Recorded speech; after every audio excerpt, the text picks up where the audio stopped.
Bharatiya Janata party की सरकार में, चाहे वो केंद्र की हो चाहे प्रदेश की हो, दोनों सरकारों में आज इंजीनियर बेरोजगार हो रहा है बड़े पैमाने। समाजवादी पार्टी आजमगढ़ में ना कमज़ोर हुई है, ना कमज़ोर है, ना कमज़ोर होगी। और हम आपको बता दें, आगामी 2024 की आप चुनाव की बात कर रहे हैं तो भारतीय जनता पार्टी को मुंह की खानी पड़ेगी। दोनों सीटें आजमगढ़ से समाजवादी पार्टी की झोली में जाएगी। और हमेशा से विकास की राजनीति समाजवादी पार्टी ने किया, किसी भी काम में कभी भेदभाव नहीं किया है समाजवादी पार्टी ने। और आज भारतीय जनता पार्टी गाय गोबर की नमस्कार। अभी हम आजमगढ़ में हैं। आजमगढ़ के बहुत ही धाकड़ नेता, बहुत ही युवा नेता समाजवादी के हमारे साथ इंजीनियर अभिषेक यादव जी हैं। आइए इनसे जानते हैं राजनीतिक पहलू 24 को लेकर के और तमाम और मुद्दों को लेकर के इनसे चर्चा करते हैं। सबसे पहले स्वागत है सर आपका। बहुत धन्यवाद आपका जी। अभिषेक जी, आपके नाम के आगे इंजीनियर लगा है, आपने मैकेनिकल इंजीनियरिंग की है, तो आपको इंजीनियरिंग करने में वो मज़ा नहीं जो समाजवादी नेता बनने में है? जैसा कि आपका सवाल है, बहुत ही अच्छा सवाल आपने कर दिया है। मैं आपके चैनल के माध्यम से बताना चाहता हूँ कि मैं इंजीनियरिंग करके एक अकेला नौकरी करके क्या करूँगा, जब वर्तमान की भारतीय जनता पार्टी की सरकार में, चाहे वो केंद्र की हो चाहे प्रदेश की हो, दोनों सरकारों में आज इंजीनियर बेरोज़गार हो रहा है बड़े पैमाने पर। नौकरियां नहीं हैं, और चाहे वो बीटेक करने वाला हो, चाहे डिप्लोमा करने वाला इंजीनियर हो, चाहे एमटेक करने वाला हो, बड़ी संख्या में आज इनके पास रोज़गार और नौकरी के अवसर नहीं है। उनकी लड़ाई लड़ने के लिए हमने देखा कि समाजवादी पार्टी बेहतर काम की, चाहे वो किसी फील्ड की बात करें, चाहे पॉलिटेक्निक कॉलेज बढ़ाने की बात हो, चाहे MBBS की सीट बढ़ाने की, शिक्षा क्षेत्र में चाहे IIT, चाहे आप देख लीजिए IT सेक्टर बढ़ाने की बात हो, समाजवादी पार्टी के नेता आदरणीय अखिलेश यादव जी ने बेहतर काम किया। उनके व्यक्तित्व, उनके कार्य से प्रभावित होकर के हमने समाजवादी पार्टी का दामन थामा। और निश्चित तौर पर जब से भारतीय जनता पार्टी की सरकार आई है, हम देख रहे हैं कि इंजीनियरिंग करने वाले छात्रों के साथ बेईमानी हो रही है, धोखाधड़ी हो रही है, उनको नौकरियां रोज़गार नहीं मिल पा रहे हैं, इनके पास कोई इंफ्रास्ट्रक्चर नहीं है कार्य का कि उनसे जोड़ा जाए इंजीनियरों को। उनकी लड़ाई लड़ना, प्रतिवर्ष लाखों की संख्या में इंजीनियर बेरोजगार हो रहे हैं, अनएम्प्लॉयमेंट का सामना कर रहे हैं। इन तमाम मुद्दों को लेकर के हम विपक्ष में समाजवादी पार्टी के साथ खड़े होकर इंजीनियरों की लड़ाई लड़ने के लिए, अगर हम अकेले नौकरी कर लें इसमें मेरा क्या हो, इसलिए समाज का लाभ हो और हमारे इंजीनियरिंग कौम का लाभ हो, और सारे जो लाखों लाख इंजीनियर पढ़ाई कर रहे हैं, लाखों रुपए लगा रहे हैं, उनका फ़ायदा हो, इस लड़ाई को लेकर के हम सरकार से लड़ने का काम कर रहे हैं। और इंजीनियर वर्ग के लोगों को, इंजीनियरिंग करने वाले छात्रों को न्याय मिले, अभ्यर्थियों को उनको नौकरियां मिले, रोजगार मिले, इसकी लड़ाई लड़ने के लिए हम समाजवादी पार्टी के साथ हैं। आप जिस तरह से आपके सोशल मीडिया के माध्यम से हमने देखा है कि तमाम जगहों पे आपका आना जाना रहता है, आजमगढ़ से लेकर लखनऊ तक। आप पिछले कुछ महीने बाद लोकसभा चुनाव है, तो जिस तरह से उपचुनाव आप यहाँ समाजवादी पार्टी हार गई, निरहुआ जी यहाँ से जीत गए, तो क्या लगता है समाजवादी पार्टी आजमगढ़ से कमज़ोर हो रही है या फिर क्या माहौल लग रहा है?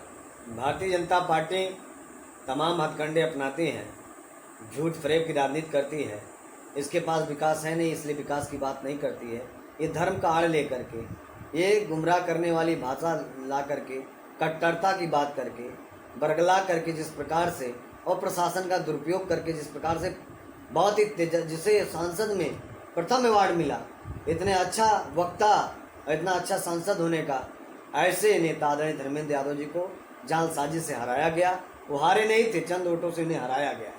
और निश्चित तौर पर समाजवादी पार्टी आजमगढ़ में ना कमज़ोर हुई है, ना कमज़ोर है, ना कमज़ोर होगी। और हम आपको बता दें, आगामी 2024 की आप चुनाव की बात कर रहे हैं तो भारतीय जनता पार्टी को मुंह की खानी पड़ेगी। दोनों सीटें आजमगढ़ से समाजवादी पार्टी की झोली में जाएगी और समाजवादी पार्टी बेहतर वोटों से लालगंज लोकसभा सीट और सदर लोकसभा सीट जीतने का काम करेगी।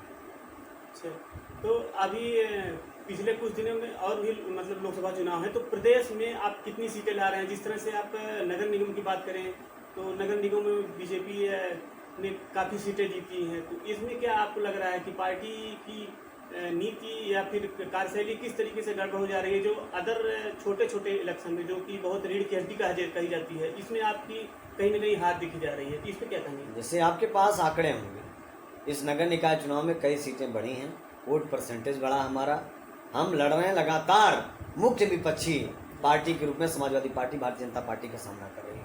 और समाजवादी पार्टी के साथ उत्तर प्रदेश का पिछड़ा समाज, उत्तर प्रदेश का दलित समाज, नौजवान, किसान, हर वर्ग के लोग जुड़े हैं। और आज जिस प्रकार से ग्राम विकास अधिकारी की भर्ती आई थी यूपीएससी की, उसमें जिस प्रकार से 9% आरक्षण पिछड़ों का, जो 27% आरक्षण होना चाहिए, 9% आरक्षण उसको मिल रहा है। आरक्षण के साथ जो छेड़छाड़ हो रहा है, संविधान के साथ जो भारतीय जनता पार्टी की सरकार में छेड़छाड़ हो रहा है, पिछड़े दलित समाज के लोग, अकलियत समाज के लोग, डॉक्टर राम मनोहर लोहिया को मानने वाले, डॉक्टर अम्बेडकर को मानने वाले, जनेश्वर मिश्र को मानने वाले लोग, कर्पूरी ठाकुर को मानने वाले लोग, आदरणीय चंद्रशेखर सिंह को मानने वाले लोग, चौधरी चरण सिंह को मानने वाले लोग शांत बैठने वाले लोग नहीं हैं। ईंट का जवाब पत्थर देने का काम करेंगे और इनको निश्चित तौर पर हाँ आने वाले समय में आम जनता, नौजवान, हर वर्ग के लोग जवाब देने का काम करेंगे और अधिक से अधिक सीटें 2024 में समाजवादी पार्टी और छोटे गठबंधन जो समाजवादी पार्टी से होगा, छोटे दलों का, वो लोग जीतने का काम करेंगे। और देश में कई प्रदेशों में भारतीय जनता पार्टी की सीटें कम होंगी। इस बेस पर जहां तक हमें देख रहा है 2024 का राजनीतिक भविष्य तीसरे मोर्चे के रूप में तीसरी सरकार बनेगी और भारतीय जनता पार्टी सत्ता से विहीन होगी। सत्ता से बेदखल करने का काम हर वर्ग के लोग करेंगे, उत्तर प्रदेश के लोग करेंगे, अन्य प्रदेशों के लोग करने का काम करने जा रहे हैं। भारतीय जनता पार्टी को एहसास हो गया है, जिस प्रकार से कर्नाटक में इन्होंने हार का सामना किया, आने वाले अब समय में मध्य प्रदेश का चुनाव, इसमें भी इसको हार का सामना करना पड़ेगा। समाजवादी पार्टी के राष्ट्रीय अध्यक्ष अखिलेश यादव जी विकास के मुद्दे को लेकर के बराबर बात करते रहते हैं, विकास करते हुए रहते हैं। और आपके ही पार्टी के नेता स्वामी प्रसाद मौर्य जी रामायण की कुछ लाइनों के लेकर के विवादित बयान में रहते हैं। तो क्या समाजवादी पार्टी बीजेपी की तरह भी अब धर्म और राजनीति, धर्म की और जात की राजनीति कर रही है या विकास की ही करेगी? समाजवादी पार्टी हमेशा से समतामूलक समाज की बात की है, लोगों को जोड़ने की बात की है। उत्तर प्रदेश खुशहाल कैसे हो, नौजवानों को नौकरी रोजगार कैसे मिले, महिलाओं को सम्मान कैसे मिले, हमेशा से विकास की राजनीति समाजवादी पार्टी ने किया। किसी भी काम में कभी भेदभाव नहीं किया है समाजवादी पार्टी ने। और आज भारतीय जनता पार्टी गाय गोबर की, चाहे वो कोई धर्म हो, धर्मों का सम्मान करने का काम समाजवादी पार्टी करती है। जैसा कि आप अभी रात हो दिन हो, आम जनता गरीब लोगों के साथ आप रहते हैं, तो क्या आपको 2027 में निजामाबाद विधानसभा से कुछ पद मिलने वाला है? मुझे तो नहीं, मैं तो ये नहीं कह सकता क्योंकि पार्टी शीर्ष नेतृत्व तय करेगा।